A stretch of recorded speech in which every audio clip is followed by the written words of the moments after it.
ఈ వీడియోలో అంకశ్రేణిలో ఎన్వ పదమును ఎలా కనుగొనాలో ఉదాహరణతో నేర్చుకుంటాం. దీనిని ఇంగ్లీష్లో nth term of arithmetic progression అని అంటారు. ఒక ఉదాహరణ గమనించండి. కింద ఇవ్వబడిన అంకశ్రేణిలో 19వ పదము మరియు 23వ పదమును కనుగొనము. 4, 7, 10, 13 అండ్ సో ఆన్.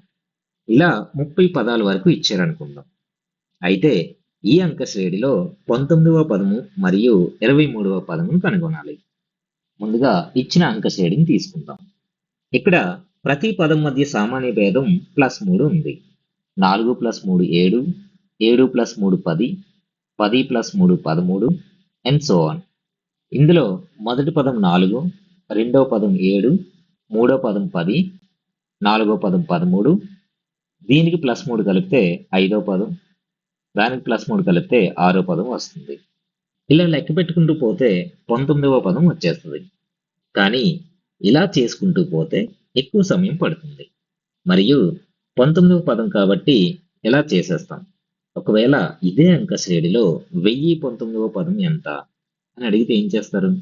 ఇలా ఒక్కో పదం లెక్క పెట్టుకుంటూ వెళ్ళలేరు కదా. కాబట్టి ఇలాంటి సమస్యలను సాధించడానికి ఒక సూత్రం తెలుసుకుంటే సులభంగా చేయొచ్చు. కాబట్టి ఏ పదాన్ని కనుగొనడానికైనా ఒక సూత్రాన్ని నేర్చుకుందాం. ఈ అంక శ్రేణిలో మొదటి పదం ఎంత? 4 మరియు రెండవ పదం 7. ఈ రెండు పదాల మధ్య సామాన్య భేదం +3. అంటే మొదటి పదానికి +3 కలిపితే రెండో పదం వస్తుంది. కాబట్టి రెండో పదాన్ని 4 + 3 అని రాయొచ్చు కదా. ఇక్కడ 4 అనేది మొదటి పదం. ఇక్కడ మొదటి పదానికి +3 కలుపుతున్నాం. అలాగే మూడవ పదం 10. ఇది ఎలా వచ్చింది? ఇంకో +3 కలిపితే వచ్చింది. అంటే మొదటి పదానికి 2 సార్లు +3 కలిపితే వచ్చింది. కాబట్టి మూడవ పదాన్ని మొదటి పదం +3 + 3 అని రాసుకుంటాం. అలాగే నాలుగవ పదం 13. ఇంకో +3 కలిపితే ఇది వచ్చింది. కాబట్టి నాలుగవ పదాన్ని ఎలా రాసుకోవచ్చు? మొదటి పదం +3 + 3 + 3 అని రాసుకోవచ్చు కదా. ఎందుకంటే ఇక్కడ చూడండి, మొదటి పదానికి 3 సార్లు +3 కలిపాం. కలిపితే నాలుగవ పదం వచ్చింది. కాబట్టి దీనిని 4 + 3 + 3 + 3 అని రాసుకున్నాం.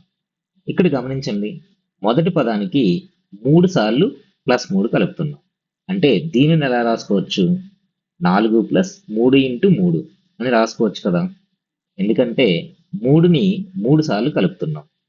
కాబట్టి దీనిని 3 × 3 అని రాసుకున్నాం.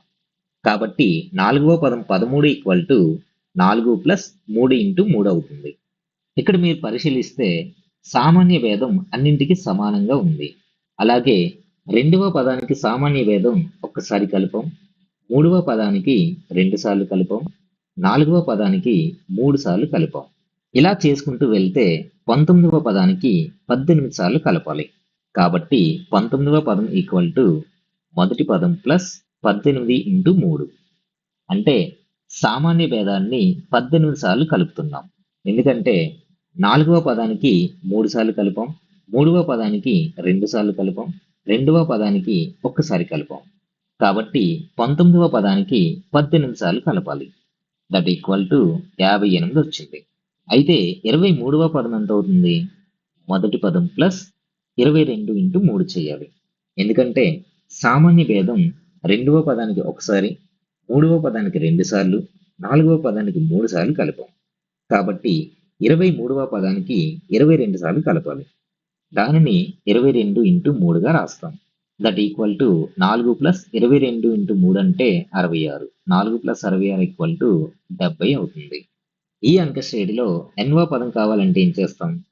మొదటి పదం n - 1 × 3. ఎందుకంటే చూడండి, 23వ పదం కావాలంటే 22 × 3 చేసాం. 19వ పదం కావాలంటే 18 × 3 చేసాం. నాలుగవ పదం కావాలంటే 3 × 3 చేసాం. మనం గమనిస్తే ఇక్కడ గుణించే సంఖ్య మనకు కావాల్సిన పదం కంటే ఒకటి తక్కువగా ఉంది. కాబట్టి n - 1 అని రాసుకున్నాం.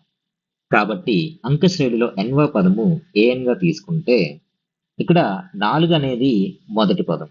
దీనిని a1 అనుకుందాం. n - 1 × ఇక్కడ 3 అనేది సామాన్య భేదం. దీనిని డి అనుకుందాం. అప్పుడు A N equal to A one plus N minus one into D అవుతుంది.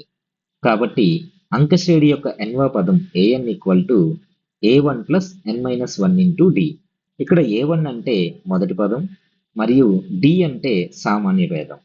ఈ సూత్రాన్ని ఉపయోగించి అంకశ్రేణిలో ఏ పదాన్నైనా కనుక్కోవచ్చు. ఇక్కడ మీకు 26వ పదం కావాలంటే ఏ26 equal to A one plus 26 minus 1 into D చేయాలి. అంకశ్రేణిలో ఏ పదాన్నైనా ఈ సూత్రాన్ని ఉపయోగించి కనుక్కోవచ్చు. ఈ వీడియోలో మనం ఏం నేర్చుకుందాం? ఇచ్చిన అంకశ్రేణిలో ఎన్వ పదం ఎలా కనుగొనాలో ఉదాహరణతో నేర్చుకుందాం. అంకశ్రేణి యొక్క ఎన్వ పదం A N equal to A one plus N minus one into D.